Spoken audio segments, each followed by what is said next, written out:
নমস্কার বন্ধুরা, তোমরা কেমন আছো? আশা করি তোমরা খুব ভালো আছো। আমি আবার চলে এসেছি আমাদের হিন্দু সনাতন ধর্মকে কেন্দ্র করে কিছু কথা বলতে।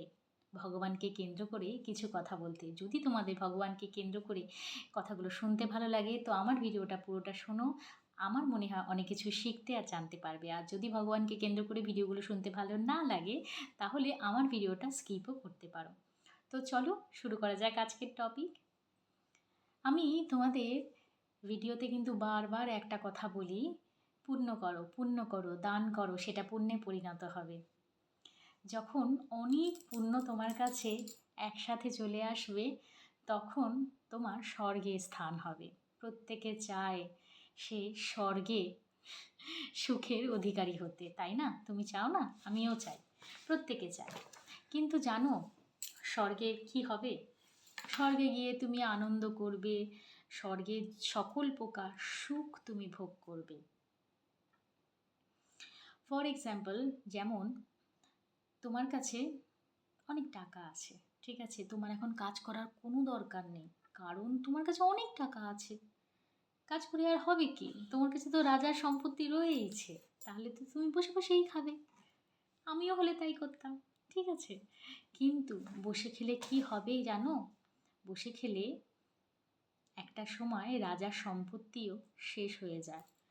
ঠিক তেমনভাবে স্বর্গেও তুমি পুণ্য যে কামিয়ে যাচ্ছ পৃথিবী লোকে, স্বর্গে গিয়ে একটা সময় আসবে, স্বর্গে তুমি ভোগ করছো, ভোগ করতে করতে তোমার পুণ্যের ঘড়াটা খালি হয়ে গেছে। তখন কি হবে তোমার সাথে, কখনো ভেবে দেখেছো?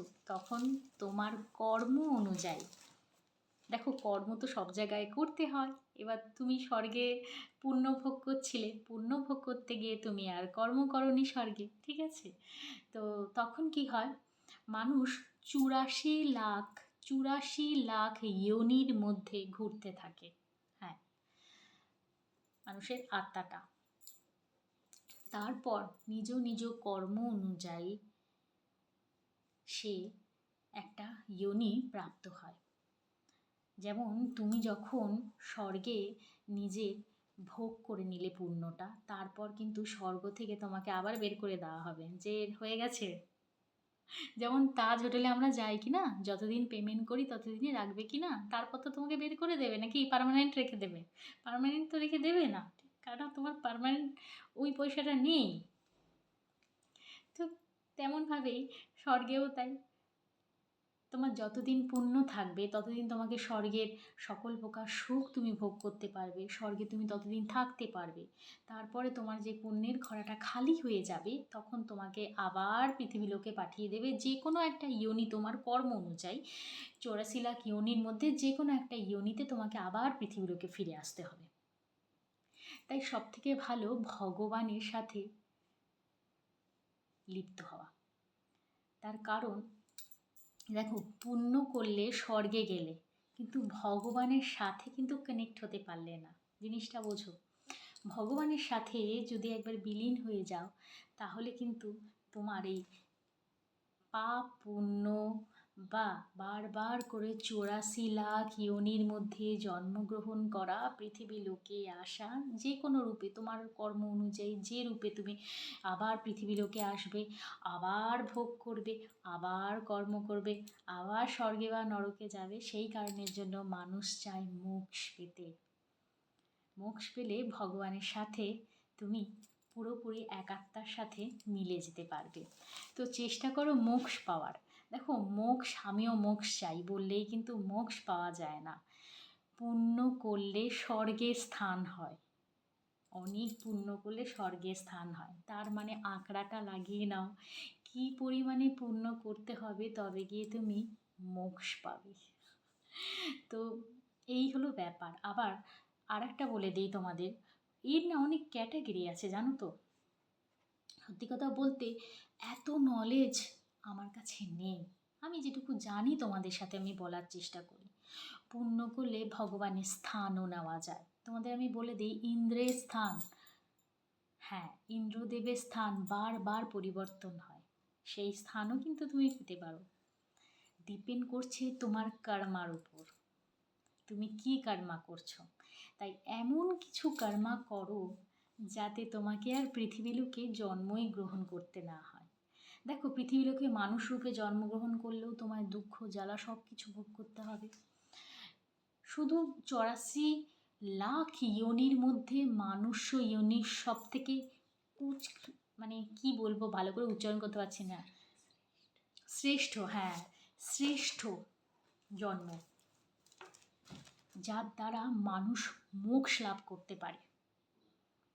আর এর নিচে যত গাছ একটা ইয়োনি হচ্ছে, পাখি, যত কিছু মাছ, যত কিছু আমরা দেখি, যত যে অ্যানিমালসগুলো আছে সব কিছু, ইভেন পিঁপড়ে আছে, সেগুলো একটা ইয়োনি হচ্ছে।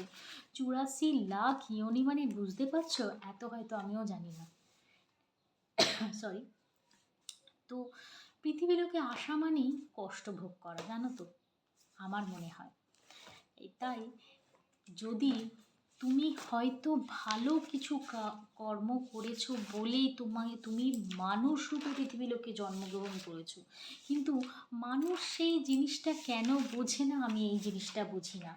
তারপর সে নানা প্রকারের বাজে কাজে, অধর্ম কাজে লিপ্ত হয়ে যায়, এবং তারপর তার তো মুক্তি আর সম্ভব হয় না। তো সেই কারণে মানুষ থাকাকালীন, দেখো আজকাল সবাই শিক্ষিত, অশিক্ষিত কেউ নেই। এগুলো যে অশিক্ষিতরা শোনে বা এই সমস্ত কিছু না। স্পিরিচুয়াল লাইন মানে সে অশিক্ষিতর দল যাচ্ছে সেটা নয়, এটা তোমার ভুল ধারণা। অনেক ডাক্তাররাও নিজের ডাক্তারিটা ছেড়েও স্পিরিচুয়াল লাইনে ঢুকে গেছে, সেটা আলাদা, সেটা পরে অন্য একদিনকে আমি বলবো, ঠিক আছে? তো এইটা হলো মেন ব্যাপার। মানুষ যোনি পাওয়া কিন্তু খুব টাফ। ভগবানরা পর্যন্ত লালায়িত থাকে মানুষ যোনি পাওয়ার জন্য, কিন্তু মানুষ যোনি পেলে তারা কিন্তু দুঃখ ভোগ করে। দেখো না, ভগবান রামচন্দ্র, সে তো নারায়ণ স্বরূপ হচ্ছে, তবুও তাকে দুঃখ পেতে হলো কি না? ভগবান শ্রীকৃষ্ণ, সেও তো নারায়ণেরই রূপ হচ্ছে, যতবারই পৃথিবী লোকে এসছে ততবারই দুঃখ, ঠিক আছে? তার মানে যারা গাছ হয় তাদের গাছপালা তুমি দেখেছো, গাছের ডাল কেটে দিচ্ছে আজকালকার, এখন তো গাছ পোতেই না মানুষে, ঠিক আছে? যদি সেই হিসেবে বলে থাকি, ওর মধ্যে গাছের মধ্যে প্রাণ আছে কি না? আই থিঙ্ক আচার্য জগদীশচন্দ্র বসুই এটা আবিষ্কার করেছিল, বাঙালি হচ্ছে একজন, ঠিক আছে? গাছের মধ্যে প্রাণ আছে। তো গাছটাও কিন্তু 84 লাখ ইয়োনির মধ্যে একটা, ওই মানুষটার কর্মা অনুযায়ী সে গাছে পরিণত হয়েছে। তো পৃথিবীলোকে গাছে পরিণত হয়ে লাভটা কী হলো? গাছ থেকে তো আমরা ফুল পেরে নিই, ঠিক আছে, সেটা তো ভগবানের চরণে গেল, তার একটা পুণ্য হয়ে গেল। কিন্তু সেই গাছটাই যখন শুকিয়ে যায় তখন আমরা কি করি? তাকে জল দিয়ে বাঁচানোর চেষ্টা করি না, সেটাকে কেটে আবার আমরা উনুনে কাঠ রূপে জ্বালিয়ে রান্না করে খেয়ে নিই। তার মানেটা বুঝতে পারলে? তাই মানুষকে না কর্মা ভালো করতে হয়, কর্মটা ভালো করলে এই সমস্ত দুঃখ জ্বালা যে সমস্ত পথগুলো আছে না, সেই সমস্ত পথগুলো থেকে হটে যায়। তারপরেও দেখা গেল সে হয়তো বিরাট পুণ্য করতে পারলো না, কিন্তু সে এমন পুণ্য করলো যেটাতে মানুষ রূপে সে পরবর্তীকালে আবার জন্মগ্রহণ করলো। তো তখন সে মানুষ রূপে যেহেতু জন্মগ্রহণ করেছে, তার মোক্ষের পথটাও সে খুলে গেছে, কারণ শুধুমাত্র মানুষই এমন একটা যোনি যেটার মাধ্যমে মানুষের আত্মাটা মোক্ষের পথে যেতে পারে। এছাড়া আর কোনো যোনিতে এই পথটা নেই। সেই জন্য সবসময় বলা হয় মানুষকে ভালো কর্মাতে লিপ্ত থাকতে। তো যেটুকু জানি আমি তোমাদের সাথে আমি শেয়ার করলাম। যদি ভালো লেগে থাকে আমার ভিডিওগুলো, অবশ্যই আমার চ্যানেলটাকে সাবস্ক্রাইব করবে, লাইক করবে, কমেন্ট করবে। আর যদি কিছু জানার থাকে তাহলে নিশ্চয়ই অবশ্যই কমেন্ট সেকশানে কমেন্ট করবে, আমি চেষ্টা করব সেই কমেন্টের উপরে ভিডিও বানানোর। তো আজকের মতন টাটা।